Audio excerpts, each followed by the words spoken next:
साथ सौरभ कुमार और आपका स्वागत है हिंदुस्तान की बुलंद आवाज़ यूट्यूब चैनल पर। आज हमारा अयोध्या का दौरे का दूसरा दिन है और आज हम हैं हनुमानगढ़ी मंदिर के अंदर। हमारे साथ हनुमानगढ़ी के पुजारी जी मौजूद है, दीपक दास जी। बात करते हैं उनसे और जानेंगे हनुमानगढ़ी के बारे में। दीपक जी बहुत बहुत स्वागत है। बहुत बहुत धन्यवाद, आभार। दीपक जी, पुजारी जी, मैं ये जानना चाहूँगा कुछ हनुमानगढ़ी के बारे में बताइए, इसकी इतिहास के बारे में बताइए थोड़ा। कहा जाता है राम द्वारे तुम रखवारे। भगवान श्री राम जन्मभूमि के मुख्य द्वार पर यह हनुमानगढ़ी किला है और हनुमान जी महाराज यहाँ पे राजा के रूप में विराजमान है। जब आप दर्शन करेंगे तो पीछे राम दरबार है, पीछे राम दरबार है और हनुमान जी महाराज गद्दे पे विराजमान है।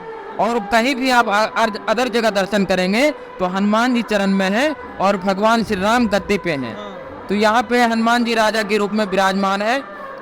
और कहा जाता है कि जब आप जैसे परिवार में कोई भी व्यक्ति हो, मालिक हो, तो परिवार चलाने के लिए वो कभी न कभी सुबह से लेकर शाम तक 24 घंटा में एक बार आते ही हैं। तो ये यहाँ का मान्यता है कि हनुमान जी महाराज यहाँ पे उनका वास है और वही पूरा अयोध्या चलाते हैं। क्योंकि माता जानकी जो है हनुमान जी को मानस पुत्र मानती थी, तो लव कुश को जो है वो काबुल कांधार उधर का राजा बनाए और हनुमान जी महाराज को अयोध्या का राजा बनाए। तो जब प्रधानमंत्री जी भी जब आते हैं तो पहले हनुमानगढ़ी का ही दर्शन करते हैं, उसके बाद राम जन्मभूमि और अयोध्या में कोई भी कार्यक्रम में वो शामिल होते हैं। अभी आपके 1 घंटे पहले अभी मुख्यमंत्री योगी आदित्यनाथ जी महाराज हनुमानगढ़ी दर्शन पूजन किए, उसके बाद अभी और कार्यक्रम में शामिल होंगे।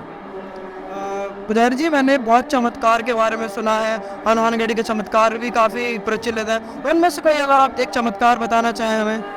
सबसे पूर्व में एक महाराज जी रहते थे, जब ये मंदिर का विकास नहीं हुआ था तो महाराज जी जो है एक पहले मुसलमान जो है शासक थे, एक उनके लड़के को जो है चर्क एक बीमारी जो होती है वो बीमारी हो गई थी।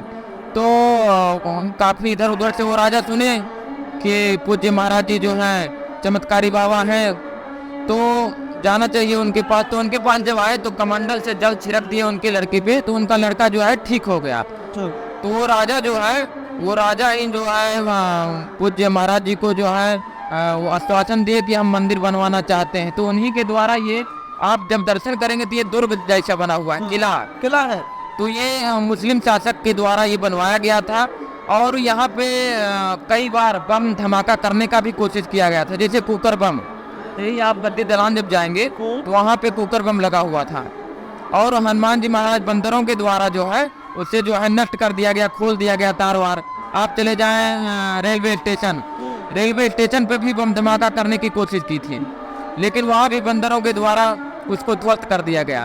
तो अयोध्या का महिमा तो कोई छुपा ही है नहीं है, सब लोग जानता है। तो हनुमान जी का एकदम साक्षात वास है और हम लोग उनके सेवक के रूप में यहाँ पे रहते हैं। 500 साल का सपना पूरा होने जा रहा है, हो ही गया है, क्या कहना चाहेंगे उसमें। बिल्कुल, उसके लिए तो बाहर फैला के सभी अयोध्यावासी नहीं, हमें लगता है समस्त हिंदूवासी जो है सब लोग स्वागत कर रहे हैं। और हम लोग को तो उस 22 जनवरी का इंतजार है जब हमारे आराध्य प्रभु श्री राम नए मंदिर में प्रवेश करेंगे, तो उस समय का हम लोग इंतजार कर रहे हैं। और कल प्रधानमंत्री नरेंद्र मोदी जी भी अयोध्या उनका आगमन हो रहा है और वो रेलवे स्टेशन का उद्घाटन करेंगे, एयरपोर्ट का उद्घाटन करेंगे और पुनः वो 22 जनवरी को रामलला का दर्शन करने आएंगे और प्राण प्रतिष्ठा भी करेंगे, उनके द्वारा होगा। हमारे चैनल के द्वारा आप योगी जी और प्रधानमंत्री मोदी को कुछ संदेश देना चाहें तो क्या देंगे। बिल्कुल, जो सनातन धर्म के लिए योगी जी और मोदी जी जो कार्य किए हैं ये असंभव वो तो न भविष्यति, ये कार्य कोई कर नहीं सकता था, ये असंभव लगता था। लोग कहते थे कि मंदिर वहीं बनाएंगे, तारीख नहीं बताएंगे, मतलब ये एक नारा जैसा हो गया था। नारा जैसा हो गया तो सबको असंभव लगता था ये, लेकिन इन्होंने ऐसा कार्य किया तो बहुत ही हर्ष की बात है, बहुत अच्छा लग रहा है। और मतलब इसके लिए कुछ कहा नहीं जा सकता है, बहुत बड़ा कार्य किया इन्होंने हिंदुत्व के लिए।